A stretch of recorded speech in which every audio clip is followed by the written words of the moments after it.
우리가 이 세상을 살다 보면 좋은 일도 만나지만 어려운 일을 만날 때도 있습니다. 힘든 일을 만날 때도 있습니다.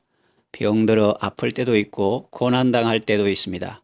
이럴 때는 어떻게 하면 좋을까요? 성경은 우리에게 기도하라고 말씀합니다. 말씀을 통해서 하나님께서 주시는 교훈이 무엇인지 살펴보면서 함께 은혜를 받고자 합니다.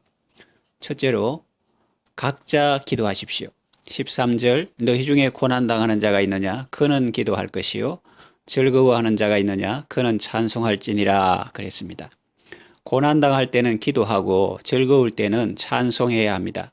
찬송은 곡조 있는 기도입니다. 그런데 여기서 눈여겨 보아야 할 것이 있습니다. 기도하고 찬송하는데 그 주체가 누구냐는 것입니다. 그 주체는 다른 어떤 사람이 아닙니다. 바로 당사자 자신입니다. 어떤 분은 고난당할 때 다른 사람에게 기도를 부탁합니다. 자기 사정을 말합니다. 그것까지는 좋습니다. 그런데 자기 자신은 기도하지 않습니다. 옳은 자세가 아닙니다. 그는 기도할 것이요 라고 했습니다. 자신이 기도해야 하는 것입니다. 돈을 받고 벌초를 대행해 주는 사람이 있습니다. 기도도 그렇게 할 수 있을 것이라고 생각하면 안 됩니다. 기도는 자신이 해야 합니다. 본인이 해야 합니다. 그래야 의미가 있고 그래야 호소력이 있습니다. 다른 사람에게 기도를 부탁한다 해도 먼저 자신이 기도를 하고 또 자신도 기도를 하면서 그렇게 해야지 자신은 입술의 기도도 안 하고 삶의 기도도 안 하면서 다른 사람에게 기도의 짐만 지운다면 그것은 바람직한 자세가 아닙니다. 하나님께서 이렇게 말씀하신 것은 우리를 괴롭게 하려는 것이 아니고 유익을 주기 위해서입니다. 본인이 기도함으로 하나님께 받는 은혜는 기도 없이 받는 것보다 훨씬 더 유익이 많기 때문입니다. 그러니 여러분 성경 말씀 그대로 고난당할 때는 기도하시되 먼저 자신이 기도하시기 바랍니다. 그리고 즐거울 때도 찬송하시되 자신이 감사하고 찬송하는 삶을 살아가시기 바랍니다. 누가 남친이나 여친과 데이트하는 것을 다른 사람에게 부탁합니까? 만일 그런 사람이 있다면 얼빠진 사람이라 하겠죠. 주님이 좋다고 하면서 자신은 주님 만나는 자리에 안 나가고 다른 사람을 대신 보낸다면 그 사람 정말 주님 사랑하는 사람이라고 할 수 있을까요? 마음의 고통은 자신이 알고 마음의 즐거움도 타인이 참여하지 못하느니라는 말씀도 있지 않습니까? 자신만이 아는 그 애절함과 절박한 심정 그리고 그 기쁜 마음을 자신이 직접 주님께 아뢰시기 바랍니다. 둘째, 서로 기도하십시오. 14절 너희 중에 병든 자가 있느냐 그는 교회의 장로들을 청할 것이요 그들은 주의 이름으로 기름을 바르며 그를 위하여 기도할지니라 했습니다. 여기서 말하는 장로들은 누구냐? 성도들을 가르치고 다스리는 일도 겸하는 사람을 말합니다. 성경에 보면 당시에는 베드로, 요한 같은 사람들입니다. 오늘날은 목사를 말합니다. 각자 자신을 위하여 기도하는 것이 좋지만 거기서 멈추면 안 됩니다. 그를 위하여 기도하는 단계까지 나아가야 합니다. 16절에도 보면 서로 기도하라는 말씀이 나옵니다. 그러므로 너희 죄를 서로 고백하며 병이 낫기를 위하여 서로 기도하라고 말씀하셨습니다. 그러니까 고난당할 때나 병들었을 때 각자 자신이 기도하고 그리고 교회의 기도를 요청하고 또 서로 기도해야 하는 것입니다. 성도의 기도 제목을 보고 서로를 위해서 기도할 때 그것은 아름다운 음악처럼 주님 귀에 울려 퍼지는 것입니다. 노래 부를 때 멜로디로 혼자 부르는 것도 감미롭지만 사성부로 화음을 이루어 합창하는 것은 더욱 감미롭고 웅장합니다. 이처럼 성도가 서로를 위하여 기도하는 것은 그 자체가 이미 사랑으로 하나 되는 것이고 그것은 삼겹줄과 같이 강한 힘이 있고 호소력이 있어서 주님 보좌를 움직이게 되는 것입니다. 기도할 때 먼저 하나가 되는 것이 중요합니다. 마태복음 18장 19절 진실로 다시 너희에게 이르노니 너희 중에 두 사람이 땅에서 합심하여 무엇이든지 구하면 하늘에 계신 내 아버지께서 그들을 위하여 이루게 하시리라 말씀했습니다.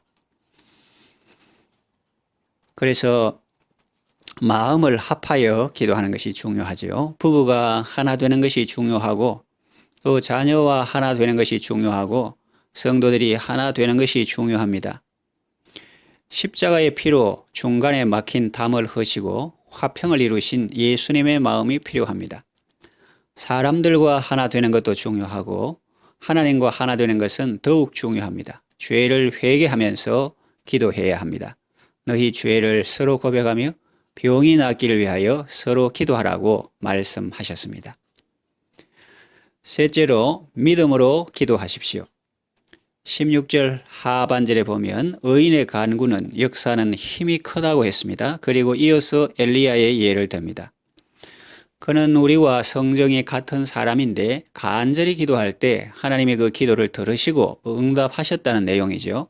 다시 말하면 엘리야처럼 너희도 그렇게 기도할 수 있고 하나님은 그 기도에 반드시 응답하실 줄 믿고 기도하라는 말씀입니다. 15절 상반절에도 보면 믿음의 기도는 병든 자를 구원하리니 주께서 그를 일으키시리라고 말씀하셨죠. 기도할 때 믿음을 가지고 기도하라는 말씀입니다. 그러니 여러분 기도하실 때 믿음으로 기도하시기를 바랍니다. 네 번째, 하나님의 뜻대로 기억하십시오. 우리가 꼭 기억해야 할 것이 있습니다. 엘리야는 자기의 욕심을 구하지 않았습니다. 하나님의 뜻대로 기도했습니다. 하나님의 뜻은 사람을 살리고 세우는 것입니다. 이스라엘이 회복되는 것입니다. 성경이 말하는 하나님의 뜻을 보세요. 하나님의 뜻은 이것이니 너희의 거룩함이니라 했고 하나님은 모든 사람이 구원을 받으며 진리를 아는 데 이르기를 원하시느니라 했고 나는 악인이 죽는 것을 원치 않고 그 악인이 악에서 돌이켜 사는 것을 원하노라고 말씀하셨습니다. 엘리야 기도의 핵심은 비가 오고 안 오는 데 있는 것이 아닙니다. 우리에게 비를 주시고 생명을 주시는 분은 여호와 하나님이심을 백성들이 알고 하나님께로 돌이키는 것입니다. 이스라엘이 바알이나 아세라 같은 헛된 우상을 버리고 참되고 살아계신 하나님께로 돌아오는 것입니다. 이것이 하나님의 사람 엘리야의 기도였습니다. 잠언 30장 7절에서 9절에 보면 그 유명한 아굴의 기도가 나옵니다. 그의 기도의 핵심은 가난하거나 부한데 있지 않습니다. 오직 하나님을 경외하는 경건한 삶에 초점이 있습니다. 우리도 기도할 때 하나님의 뜻대로 구해야 합니다. 성도가 이 광야 같은 세상을 살아가면서 삶에 필요한 것도 구할 수 있습니다. 삶에 필요한 것은 아예 구하지 말라는 것이 아닙니다. 구할 수 있습니다. 본문 말씀과 같이 병이 낫기를 위하여 기도할 수 있습니다. 취업하게 해달라고 기도할 수도 있고 결혼이나 출산을 위해서 기도할 수도 있습니다. 그러나 이 모든 경우에 하나님의 뜻을 염두에 두고 기도하라는 것입니다. 하나님의 영광을 위해서 하나님의 뜻을 이루기 위해서 사람을 살리고 세우고 구원하기 위해서 하나님의 은혜를 구하라는 것입니다. 사도 요한은 이 부분에 있어서 우리에게 큰 확신과 용기를 주는 말씀을 하십니다. 성령님의 음성입니다. 요한 1서 3장 21절에서 23절 사랑하는 자들아 만일 우리 마음이 우리를 책망할 것이 없으면 하나님 앞에서 담대함을 얻고 무엇이든지 구하는 것을 그에게서 받나니 이는 우리가 그의 계명을 지키고 그 앞에서 기뻐하시는 것을 행함이라. 그의 계명은 이것이니 곧 그 아들 예수 그리스도의 이름을 믿고 그가 우리에게 주신 계명대로 서로 사랑할 것이니라 했습니다. 또 이어서 요한일서 5장 14절에서 15절 그를 향하여 우리의 가진 바 담대함이 이것이니 그의 뜻대로 무엇을 구하면 들으심이라. 우리가 무엇이든지 구하는 바를 들으시는 줄을 안즉 우리가 그에게 구한 그것을 얻은 줄을 또한 아느니라 그랬습니다. 그러니 여러분 기도하실 때 하나님의 뜻 안에서 확신과 담대함으로 구하시기 바랍니다. 말씀을 정리합니다. 구원받은 성도에게도 고난이 찾아올 수 있습니다. 하나님의 백성도 질병과 고통을 당할 때가 있습니다. 하나님께서는 그럴 때에도 우리에게 은혜를 주십니다. 기도는 하나님께서 우리에게 은혜를 주시는 중요한 방편 중에 하나입니다. 우리가 기도할 때 하나님은 우리에게 은혜를 주십니다. 영혼을 소생시키시고 고난의 골짜기를 잘 통과하게 하십니다. 그리고 나중에는 그 고난 당한 것도 유익이 되게 하십니다. 고난 앞에 좌절하지 말고 주님을 바라보며 믿음의 기도로 은혜 받고 승리하고 하나님의 뜻을 이루어 드리는 아름다운 삶을 살아가시기 바랍니다. 기도합니다. 하나님 아버지 감사합니다. 우리가 고난당할 때 기도할 수 있는 특권을 주셔서 감사합니다. 세상 사람들은 어려움을 당해도 마땅히 찾아갈 대상이나 구할 대상이 없는데 우리는 의지 없을 때 주님께 나아갈 수 있고 내게로 오라고 초청해 주시고 환난 날에 나를 부르라고 명령까지 해주시니 참으로 감사합니다. 하나님은 우리의 피난처시요 힘이시니 환난 중에 만날 큰 도움이십니다. 어려운 일 만날 때 나의 믿음 적으나 의지하는 주님을 더욱 의지하게 하소서. 세월 지나갈수록 더욱 주님 의지할 수밖에 없습니다. 무슨 일을 만나든지 예수님을 의지합니다. 밝을 때에는 노래하고 찬송하고 어두울 때에는 기도하고 위태할 때는 주님께 도움을 간구하게 하소서. 기도로 구원받고 기도로 승리하고 기도로 하나님의 뜻을 이루는 아름다운 삶을 살게 하소서. 예수님의 이름으로 기도합니다. 아멘.